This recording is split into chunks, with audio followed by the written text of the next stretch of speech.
Peygamberimiz Muhammed sallallahu aleyhi ve sellem mınday dep aytadi.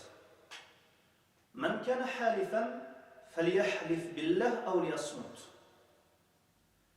Kim ant içini kalasa Allah'tan ismi menen antasın je unçukpasın. Eğer ant içini kalasan sen üçün bir yol var. Bu Allah'tan ismi menen ant içi. Peygamberimiz sallallahu aleyhi ve sellem başka bir hadisinde mınday deydi. Men halefe bi gayrillah faqad kafara ev eşrak.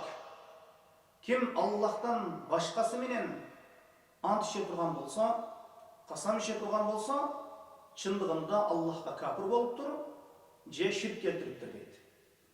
Muna şonduktan bıçak menen, nam menen, karangı tün menen, atasının arbağı menen ant içü bu en çoğun günü şirk bolup sanaladi.